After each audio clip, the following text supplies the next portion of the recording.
Support talaga sila sa amin. But anyway, since kilig ang pinag-uusapan for Paolo and Kim, kailan kayo, lagi ko na ito tinatanong, pero kailan kayo huling kinilig sa isa't isa and bakit? Anong senaryo? Ito yung totoo, hindi sa eksena sa pelik. Kinilig. Yes, kinilig. Binigyan niya akong tinapay kanina. Yes, tinapay lang ko lang. Mahina si ate ko. Mahinang nilalang siya. Pero dinala niya akong pasalubong kanina. After showtime. From wag na, Julie's Bake Shop kasi ako. Yung nasa office sa Star, binigyan ko rin kasi. Oo, wala ako kami binigyan. Yun lang. Ayun, at least hindi sa ihi kinilig. Hindi, I mean, si Kim yung personality niya, imagine, pasalubong lang talagang kinikilig na. Ikaw naman, Paolo, na the nonchalant king. Hindi naman ba, sir, sa amin kasi mga lalaki, parang di ko alam kung paano i-explain yung kilig sa amin. Dahil parang, ewan ko kung siguro ayan. Ngayon. Ay, may background music, oh. Kailan ba? Siguro pag nakikita ko sa baunan ni Kim na may gulay. Tapos walang halong karne. Parang, uy! Oo. Medyo kinikil. Hilig siya dun sa cook namin. Hindi, malaking bagay because di ba para maisip lagi ni Kim si Pao na kasi nag-a-adjust ng bago. Nag-a-adjust. Adjust bago. Talagang part na ng buhay nila ang isa't isa. No? Ayan. Thank you very much. Ayun na lang muna. Thank you, Don. Maraming salamat. Our next team. Mawawala? Oo. Siguro para sa akin, parang noble sacrifice siya kapag ginawa mo yan, di ba? But feeling ko, sa personality ko, gagawin ko. Dahil parang,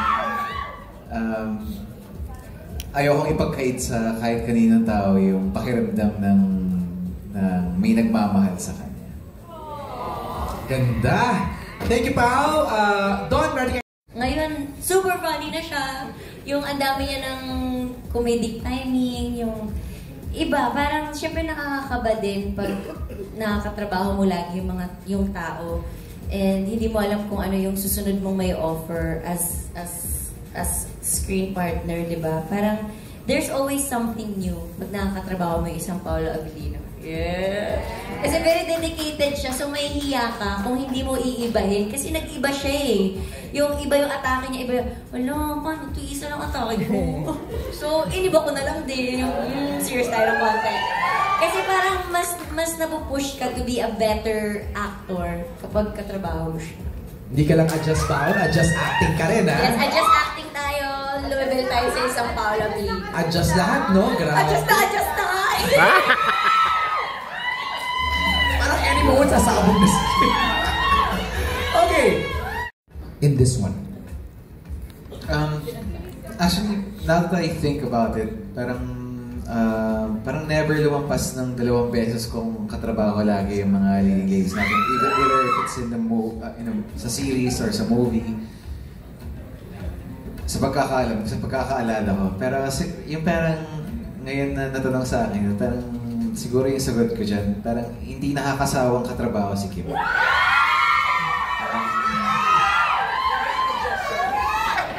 Nag-a-adjust kasi ako eh. Nag-a-adjust yung acting niya. Yung ulam niya, may gulay na. So, yan. Parang hindi siya nakakasawang katrabaho.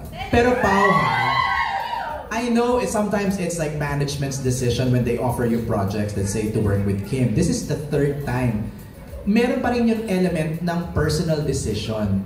So somehow, you decided to work with Kim 3 times. Tama naman. Di ba? Dahil, is there something special why it's always Kim? Maraming rason eh. Well, hindi pa kami nakakapag-pelikula together. Tapos, rom-com rin. Parang hindi pa talaga ako nakagawa ng rom-com na pelikula na with me starring in it. Tapos yun. Yan siguro. Tsaka si Kim naman yan. Madali siyang katrabahoan. Parang exciting rin naman yung concept. Tapos nalaman ko si Direk Chad ulit. Tapos storya ni Prime. Ayan. So medyo exciting siyang na-excite rin ako gawin. Thank you, Pao. Okay, next sa TV pa to. With Paolo. Nakita ko to. Headline bukas, ngayon ang broadcast. Ito si Miss Wilma. Hindi, maling show yun. Yung sinabi mong yun. Mali ba yun? Oo, maling show yun, be. Pero okay lang. Anong masasabi mo rito? Maling show ba yun? Yes, Saan ba be. yun?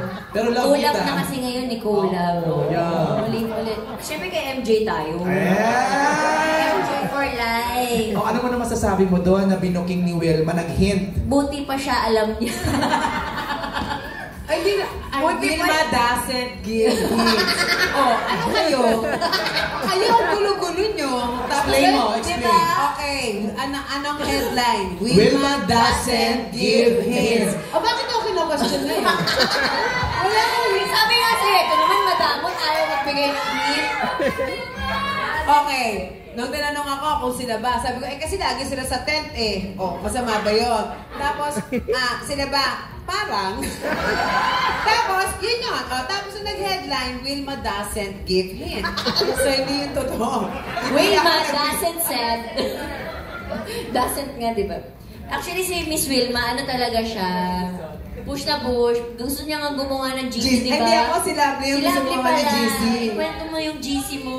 Kasi sabi po namin dun sa GC, gagawa sila ng GC, update kami ni Kim. So, pag nabuo na yung GC na yon, meron ng update si Kim sa akin. Ano sasabihin mo? Kami na! Kanan! Pero wala pa kasing GC. Wala pang GC. So, wala pa po kami ma-update. Alright. Tag-alright na lang ako. No? Okay, next question. Sa ko kasi ang ganda rin itong next question. Ang ganda. Mula kay Chad, the Manila Feed. Since yung title parang talks about ghosting sa relationship, na-experience nyo na ba na biglang nag-disappear ang partner nyo at ano naging effect nito sa inyo? Kahit sino sa cast, meron ba naka-experience nun? Diyos me, dalawa nga yung anak ko, di ba? Nag-ghosting ako. Ay. Disappear. Oh. I have 2 children. I have Ashana and Svetlana. That's it. I move on with my life and my children's beautiful. So minsan, pag feeling mo gino-ghosting ka, nasasaktan ka, okay lang yun. Kasi you deserve someone better. So nag-ghosting ako ng twice, iniwan ako, nag-disappear talaga as in.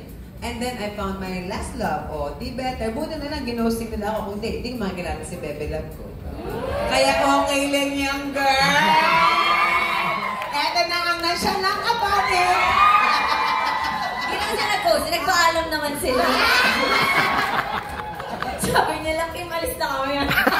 Buti nga sa'yo nagpaalam, sa akin di-end. Ay, diba? Nagpaalam naman siya. Pero ano sabi mo, Kim? Rejection is? Redirection. To?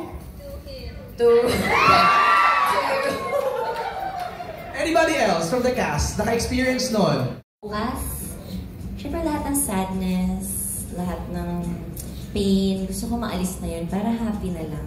Pero hindi ka naman magiging tao kung hindi ka nakakaramdam ng pain. So wala na lang. Pao? Sa akin parang gano'n rin in general.